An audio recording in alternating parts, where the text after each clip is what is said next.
তো এই যে পায়েস, লুচি, আর এখানে রয়েছে ঘুগনি। চলো। Happy birthday to you. বাহ, কেকটা সুন্দর।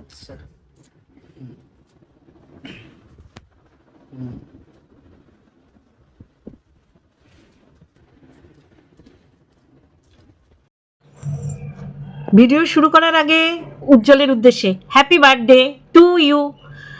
গতকাল হয়ে গেছে বিলেটেড, যেহেতু আজকে ভিডিওটা পেলাম, তা ওয়ান্স এগেন হ্যাপি বার্থডে। ভালো থেকো, সুস্থ থেকো, একদম তাই, সুস্থ থেকো। আর সমস্ত মানে বাধা বিপত্তির থেকে তোমরা উঠে এসো, এটা এইটুখানি আমার বলার আছে। এইভাবেই থেকো। চলো ভিডিওর মধ্যে যাই, অনেক কিছু বলার আছে। প্রথমে বলবো যে কণিকাকে, কণিকা, জানি তোমাদের একটা পারিবারিক ঝামেলা চলছে এবং সেটা তৈরি করা না রিয়েল সেটাও সবাই বুঝে গেছে। তারপরেও বলবো, মানুষকে বলার সুযোগ যদি তুমি দিতে চাও তাহলে ঠিক আছে। আর যদি মনে করো যে না, আমি আমার দিক থেকে ভালো থাকবো, কারণ যেটা তোমাকে মানুষরা দেখে এসছে, সেখানে আজকে ছেলের বার্থডে, মানে উজ্জ্বলের বার্থডেতে তার মায়ের উপস্থিতি একান্তই কাম্য ছিল। সত্যি করে বলছি, মানে ব্যাপারটা হয়ে গেল তুমি, উজ্জ্বল আর তোমার মেয়ে। এইটা তুমি কি করলে বলার সুযোগ দিলে? এটা দেখো, এটা আমার বক্তব্য, আমি বললাম। কারণ জন্মদিন তো বারবার আসে না, বারবার বলতে বছরে তো আর বারবার আসে না, বছরে একবার আসে। কিন্তু জন্মদিনে তোমার মাকে সামিল করা খুব, মানে শাশুমাকে সামিল করা খুব খুব দরকার ছিল। যাই হোক, সম্পূর্ণ তোমার ব্যাপার, কিন্তু আমরা সমালোচক, আমরা তো বলবোই রান্না করেছো মনের মতন। এবার অফ ক্যামেরা কী করছো সেটা আমাদের জানার, মানে কি বলবো, এখতিয়ারের মধ্যেই পড়ে না, কারণ দেখাচ্ছ না, জানবো কী করে, তাই না বন্ধুরা? তাই বলবো সবাই মিলে মিশে থাকো। এই যে যে ঝগড়াটা হচ্ছে, যেখানে সোনা তোমাকে এরকম বলছে, যখন সত্যি করেই একটা সময় আসবে যে এই ঝগড়াটাকে থামাতে তো হবেই। যদি রিয়েল ঝগড়া হয় তাহলে বলবো সবাই সবার থেকে সতর্ক থাকো, ডিস্টেন্স বজায় রাখো। এইগুলো সোশ্যাল মিডিয়া দেখানো মানেই হচ্ছে তোমাদের সম্পর্কে কুরুচিপূর্ণ একটা মন মানসিকতা তৈরি হওয়া। যাকে সেটা আমি অনেকবার বলেছি। আমি এখন বলবো, এই যে সোনা তোমাকে অবলীলায় যে বাজে বাজে কথাগুলো বলছে, সেগুলো কিন্তু রিয়েল লাইফে সত্যি হয়ে দাঁড়াবে। এটা যদি ফেক হয় তাহলে ও কিন্তু পরবর্তীকালে ভয় পাবে না। এটা ছিল আমার বলা, সতর্কীকরণ বলে সেটা বলা। এবার তোমাদের ব্যাপার। তাই আমি বলবো যে জন্মদিন অবশ্যই উজ্জ্বলকে যে জন্ম দিয়েছে তার ওখানে উপস্থিতি একান্তই কাম্য ছিল। এবার সম্পূর্ণ তোমার ব্যাপার, কি মানে মানুষকে এখনও বোঝানোর চেষ্টা করছো কি, সেটা তোমার ব্যাপার। চলো, তার আগে ইন্ট্রো। হ্যালো বন্ধুরা, কেমন আছো? আশা করি তোমরা ভালো এবং সুস্থ আছো। আমিও বেশ ভালো আছি। আজকে অনেক কিছু নিয়ে বলবো। এই যে সেদিন মন্দিরা একটা জবাব দিল, সে অন্নপূর্ণা দেবী বলে যাকে বললো, সেটা তো আমরা সবাই জানি। সেইখানে মৌকে টেনে আনা হয়েছিল, মৌয়ের ছবি ইউজ করে। তা আজকে আমি বলবো, দেখো, এই যে মন্দিরা পয়লা বৈশাখে তাকে মেক্সিকো থেকে এবং কানাডা থেকে তার আন্টি এবং একটা দীপভাই তাকে গিফট পাঠিয়েছে, গিফট মানে টাকা পাঠিয়েছে। এবার ওরা ওই টাকা থেকে জিনিসপত্র কিনেছে, মনের মতন করে কিনেছে। এক্স্যাক্টলি তাই, ভালোবাসার মানুষরা এরকমই হবে। এরপর আজকে তুমি এইটা করো, তোমাকে এইটা শুনতে হবে, এই কানাডা থেকে। আর ওই দীপভাই যদি তাকে বলে না, তখন দেখবে মন্দিরারও খারাপ লাগবে যে আমি অন্যের হাতের পুতুল হব না। আর এটা 1-2 বছরের ব্যাপার না, যেটা আমি জানি যে এই দীপভাই আর ওই আন্টি, মানে মন্দিরা, তারা নিজেদের সুনাম সুখ্যাতি জন্য তারা দিচ্ছে না। এক্স্যাক্টলি আমার বক্তব্যটা সেদিন সেই ছিল যে এনআরআই এমএসএলদের হেল্প করেছিল, তারা চেয়েছিল যে তাদের কথায় এমএসএলরা উঠবে বসবে। এটা কখনোই সম্ভব না। আমি বলবো না একদম নিপাট, একদম 100-এ 100% নির্দোষ এমএসএলরা, দোষ গুণ মিলিয়েই মানুষ। কিন্তু এই দুর্বলতার সুযোগ আমি তোমাকে ডলার দিচ্ছি, তার পরিবর্তে তুমি তোমার ব্যক্তিগত জীবন আমার দ্বারা পরিচালিত হবে, সেটা তো কখনো হয় না। হয় কি? সেই কারণেই এই জিনিসগুলো সামনে এসে গেছিলো। নাহলে আজকে মন্দিরা যদি না বলতো, তাহলে তো উনারা আর বলতে আসতেন না যে হ্যাঁ আমরা দিয়েছি। মন্দিরা বলেছে বলেই তো আমরা জানতে পেরেছি যে এনআরআই ভালোবাসার মানুষরাও তাকে গিফট করছে। আর এমন না যে মন্দিরা খেতে পায় না। সেই সিচুয়েশানে যখন এমএসএলদের যা অবস্থা ছিল, মানে দুর্ভিক্ষ কবলিত মানুষদের মতন লাগতো উজ্জ্বল কণিকাকে, একেবারে না খেতে পেয়ে হাড়গিল বেরিয়ে যায় সেই রকম লেগেছিল। সেই সময় এনআরআই একজন ওকে হেল্প করার চেষ্টা করেছিল এমএসএলদের, এবং শুধু হেল্প না, তাদের মানে তাদের অঙ্গুলি হেলনে তারা উঠবে বসবে, এটা তারা চেয়েছিল, বুঝতে পারছি। তা সেই জায়গায় দাঁড়িয়ে আজকে সেম জিনিসটা কিন্তু মন্দিরের সাথেই হয়েছে।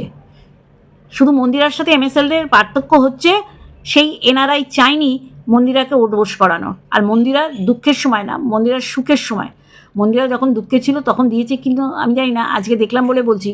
তাহলে ভালোবাসা এরকমই হবে, তেলা মাথাতেও দেবে, আর যখন তেল ছাড়া রুক্ষ থাকবে তখনও দেবে।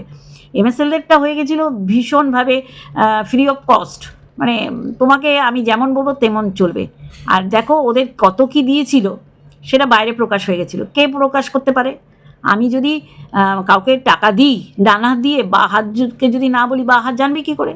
মানে আমি যদি না বলি তাহলে আমারটা কী করে জানবে আমি কাকে কী দিয়েছি?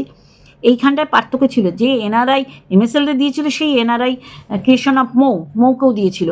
পার্থক্য হচ্ছে মৌকে ব্যাপারটা ফোরকাস্ট হয়নি, এমএসএলের ব্যাপারটা ফোরকাস্ট হয়ে গেছিলো।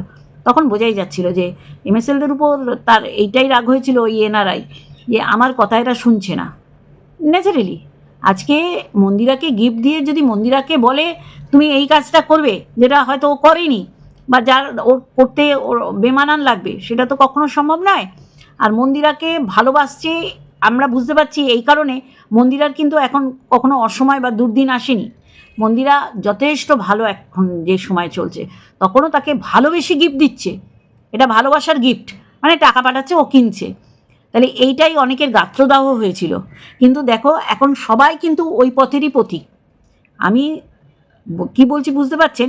আজকে এমএসএলদের বলতে খুব ভালো লাগে, কিন্তু একইভাবে মৌকেও তারা হেল্প করেছিল না, মৌও বলেনি আর কেউ বলেনি, কিন্তু এটা এখন সবাই জানে, এখান থেকেই সূত্রপাত। যাই হোক, বোঝাতে পারলাম। আর অবশ্যই করে আবার বলবো যে পারিবারিক ঝামেলা সেটা তোমরা ক্রিয়েট করে এখানে দেখাচ্ছ, যে সমস্যা তোমরা তুলে ধরছো সেই সমস্যা এখানে বলে লাভ নেই। পারিবারিক এবং বিষয় সম্পত্তির সমস্যা সেটা এখানে না বলে উজ্জ্বলের 4 ভাই বোন এক জায়গায় থেকে একটা ডিসিশনে আসা যেতেই পারে। যাই হোক, এটা আমার বলার কথা। আমিও জানি, যারা বুঝতে পারছেন তারাও জানেন যে এত কষ্ট করে কণিকা বাড়ি করেছে, আর সেখানে ফুল সমর্থন ছিল উজ্জ্বলের মায়ের। এখন এই ভাগাভাগিটা নিছকই ভিউজের জন্য, যাকে ভিউজের অনেকের দরকার, সেখান থেকে এরাও বাদ যাচ্ছে না।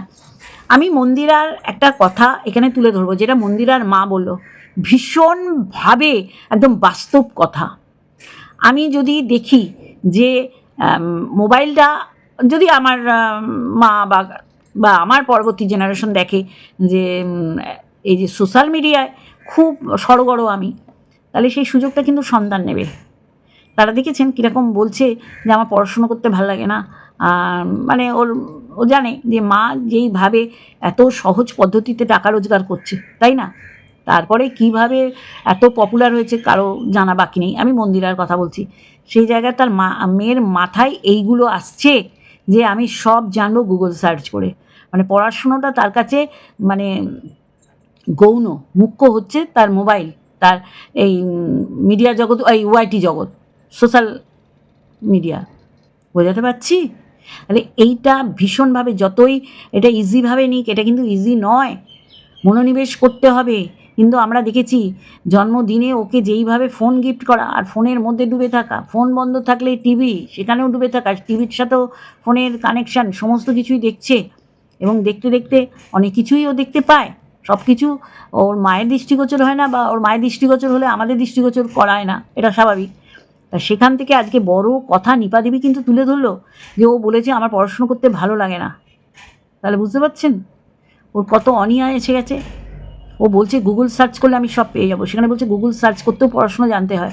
কত ইজিলি ওর মা এই ব্যাপারটা নিল, ও দিদুন কিন্তু নেয়নি। বলছে গুগল সার্চ করতে গেলেও কিন্তু পড়াশুনো করতে লাগে, বলে আমি ওইভাবেই লিখে লিখে করি। তাহলে আমার চোখে বেঁধেছে যে ওকে এই মুহূর্তে মনোনিবেশ, কনসেন্ট্রেশনটা পড়াশোনায়। ওই দুবেলা টিচার পড়িয়ে গেল, টিচার সমস্ত টাস্ক করে দেওয়া, হোমওয়ার্ক, তারপরে বাড়ির ওয়ার্ক, এই ক্লাস ওয়ার্ক করে দিয়ে গেলে মাকে নিয়ে বসতে হয়। মায়ের প্রচুর কাজ, আমরা জানি প্রচুর কাজ, তার মধ্যে 1 থেকে 2 ঘন্টা মেয়ের জন্য বার করা উচিত।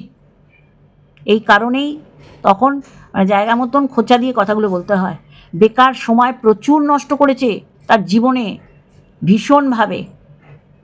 তাহলে এখন মেয়ের দিকে তার কনসেন্ট্রেশন করা উচিত। যেখানে নিপা দেবী দেখবেন বাচ্চারা ঠাকুমা দিদিমার সাথে তাদের মনের কথা শেয়ার করে, সেখানে দাঁড়িয়ে ওর মেয়ে একটা মারাত্মক কথা বলে ফেলেছে। তাহলে আশা করি মন্দিরা এটা সতর্ক হবে এবং টেক কেয়ার করবে। মেয়ের পড়াশুনো ওই চলে গেল, বই গুছিয়ে দিয়েও গেল, তাহলে তো আর কিছুই করতে হয় না, না? বাবাও তো ফ্রি, বাবাও তো নিয়ে বসতে পারে। তাহলে মেয়ের এই এই এই বয়সে অনিয়া আসার কারণ কি? যা চায় তাই পেয়ে যায়। অনিয়া মানে যারা চেয়ে পায় না তাদেরও আমি দেখিনি এইরকম কথা বলতে। তাহলে ও জানে শর্টকাট পদ্ধতিতে আমার মা এগিয়ে যাচ্ছে, আমি কেন পিছিয়ে থাকবো বা আমার কেন এই পড়াশুনো করতে হবে? মারাত্মক ধরনের কথা বলেছে, জয়ীর কথা বলছি আমি, যেটা নিপা দেবী তুলে ধরেছে। ওই খেলাম, বাইরে খেলাম, তারপরে এখন তো মুড়ি মুরগির মতন ওষুধও খাচ্ছে, এটাও একটা মেন্টাল একটা ডিপ্রেশন। তারপরে খাবার দাবারও খাচ্ছে, সবচেয়ে বড় কথা মার্কেটিং।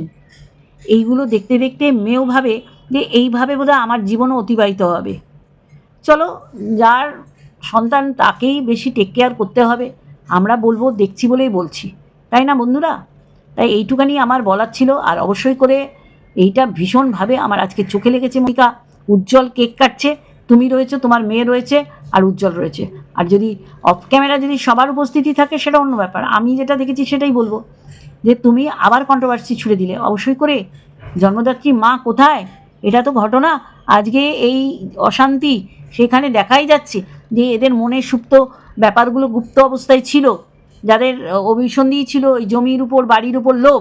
তার মেয়ে এইখানে ভালোই বড় হয়ে গেল, এরপরে ও নিজের জীবনের সাথে সাথে মেয়েটার জীবন নষ্ট করছে। আমি শোনার কথা বলছি।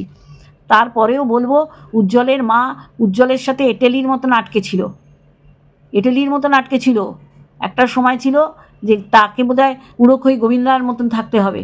সেখানে দাঁড়িয়ে আমিও জানি, আপনারা যারা বুঝছেন এটা নাটক না রিয়েল, তারাও জানেন তার মা উজ্জ্বলের সাথেই থাকবে। সেইখানে দাঁড়িয়ে কণিকার উচিত ছিল উজ্জ্বলের মাকে ডেকে অন্তত কেকটা কাটানো।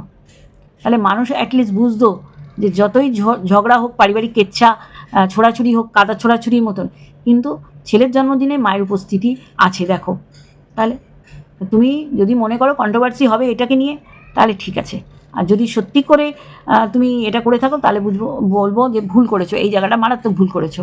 চলো, এইটুখানি বলার ছিল। না, আমি তো আবার MSLদের দালাল হয়ে গেছি, অনেকে এসে বলে, আর অনেকের খুব ভালো লাগে। চলো, লাভ ইউ অল।